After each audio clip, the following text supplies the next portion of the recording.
ভাইরে, আপনারা তো এইসব এমপিদের দেখেছেন, কিন্তু আফসোস লীগের এই নারী ভক্ত এমপিদের কি কখনো দেখেছেন? আজকে আপনাদের আফসোস লীগের কিছু নারী ভক্ত এমপিদেরকে দেখাবো, যারা সব সময় নারীদেরকে পদ প্রবণের লোভ দেখিয়ে নারীদের সাথে ফষ্টি নষ্টি করেছে।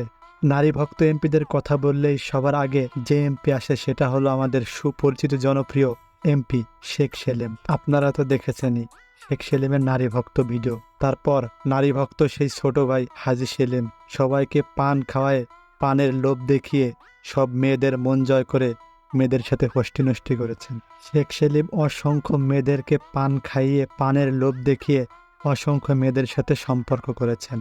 তারপরে যদি দেখা যায় আফসোস লীগের সব থেকে বড় যে নেতা, গডফাদার আফসোস লীগের, সে হচ্ছে আমাদের ওবায়দুল কাদের ওরফে কাউয়া কাকা। এই কাউয়া কাকা কত মেয়েদের সাথে ফষ্টি নষ্টি করেছেন সেটা আপনারা অনেকে জানেন। বর্তমান রিসেন্টলি জান্নাতের সাথে যে কাউয়া কাকার একটা ভিডিও ভাইরাল হয়েছে, সেটা আপনারা অনেকেই দেখেন নাই, অবশ্যই সময় পেলে একটু দেখে আসবেন। তারপরে আমাদের সুপরিচিত কে এম খালেদ, খালেদ সাহেব আম্মাজানের বাপের দেশ, বাপের দেশের পদের প্রলোভন দেখিয়ে অনেক মেয়ের জীবন নষ্ট করেছে।